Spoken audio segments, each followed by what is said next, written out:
Now, before I get into my Monday Night Raw review, I just want to let you guys know that if you haven't already, please go back and check out my Paul Heyman DVD review. I think you guys will enjoy that more than my Monday Night Raw review today. And yeah, I'll either go back and check it out, or if you're too lazy, I can just put the video in the description below. But yeah, please check out my Paul Heyman DVD review. And now on to my Monday Night Raw review. Sorry I did not put this up yesterday for Monday, guys, but I finished Raw at about midnight, and I was tired, and plus I already gave you guys one video yesterday, so I just didn't really feel like doing it yesterday. But I'm here today to give you my Raw review, so I'll just get right into it, guys. We had Paul Heyman come out and say the same stuff from last week until John Cena interrupts him and says, "Where's Brock Lesnar? I told you I was looking for a fight."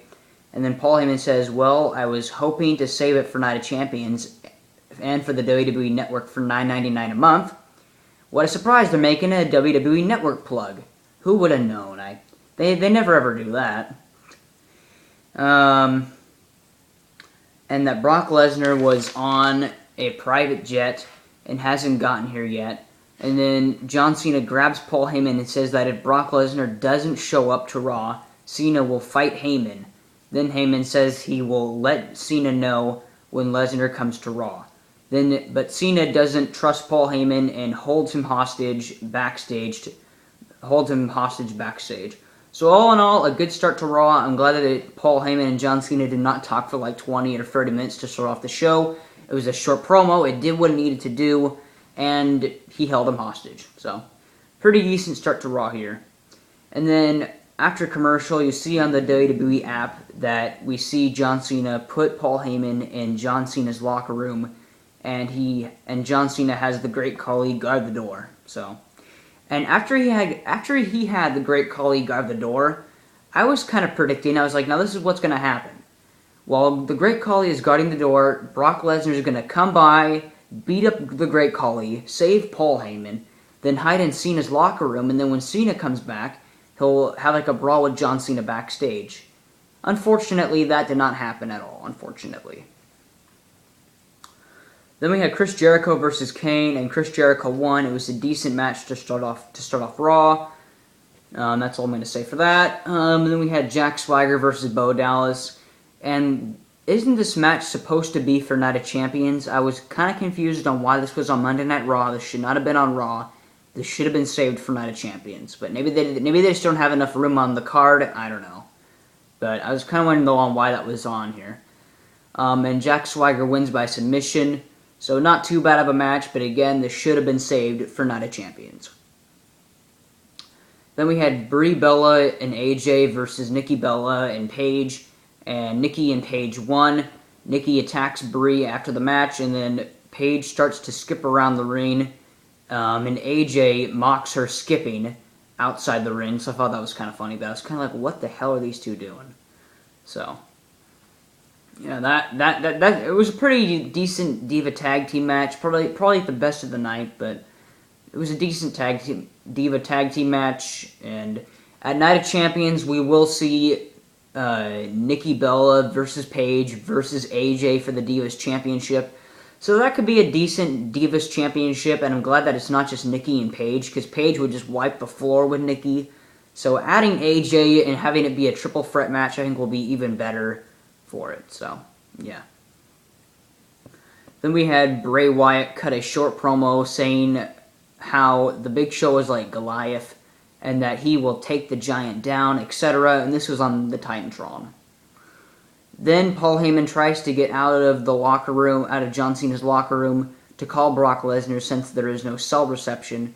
But the Great Khali won't let him, and the Great Khali shoves him back into John Cena's locker room.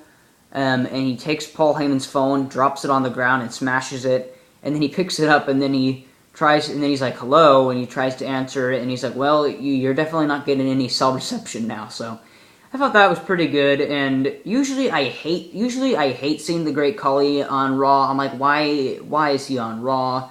I never really have been a fan of the Great Khali ever.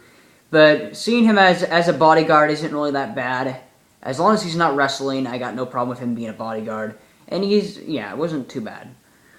Then we had the Big Show versus Bray Wyatt, and the match ends in disqualification, and then the Big Show takes out Eric Rowan and Luke Harper. So I guess we'll see the Big Show versus Bray Wyatt at Night of Champions. And I don't really care for this match too much, but as long as Bray Wyatt wins, that's all that is all what matters with me. So yeah, we'll probably see the Big Show versus Bray Wyatt at Night of Champions.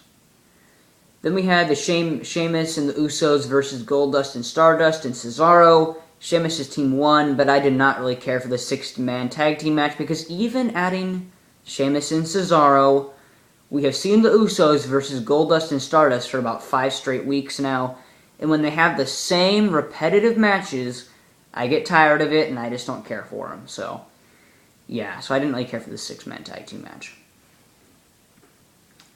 Then we had John Cena drag Paul Heyman into the ring, and he was about to hit Paul Heyman since Brock Lesnar didn't show up, when Paul Heyman says, "I guess hustle, loyalty, and respect doesn't mean anything to you, Cena."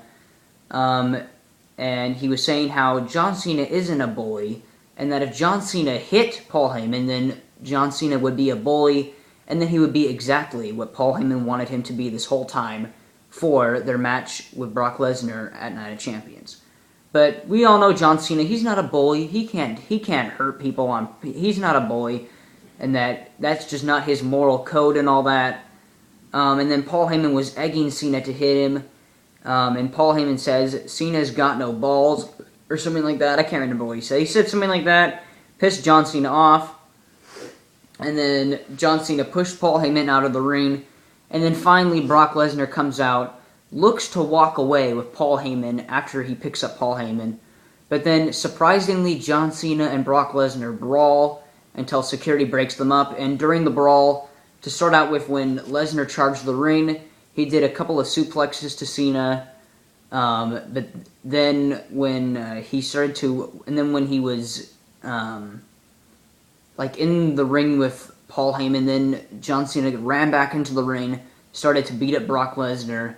And so pretty much these two just brawled until security broke them up.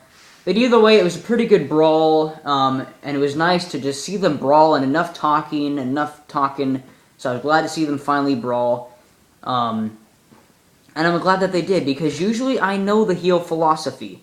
Whenever a babyface is in the ring, and he's egging the heel to come into the ring to fight him, this is what's going to happen every time, like 90% of the time.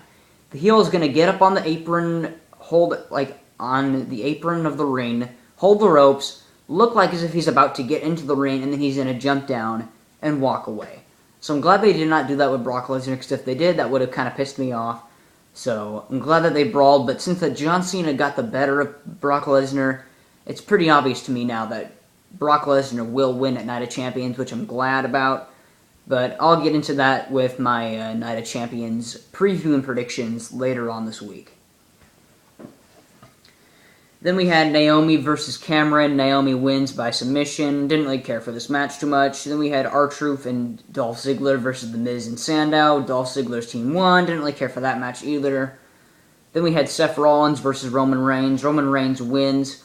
It was an okay match, but again, they should have saved this for Night of Champions, because like they were saying, it's going to be a rematch now. At Night of Champions, it's going to be Seth Rollins versus Roman Reigns. And I'm thinking that since that Roman Reigns won tonight, that Seth Rollins will win at Night of Champions. So that'll be good, but either way, they should have saved this for Night of Champions.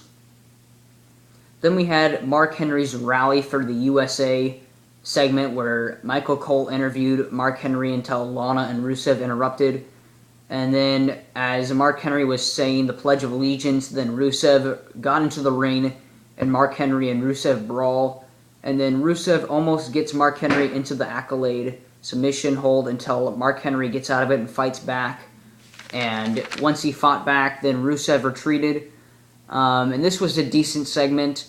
Was a little rushed because I was surprised that this was the main event. I thought the main event was going to be Seth Rollins versus Roman Reigns. But Mark Henry's rally for USA was the main event segment.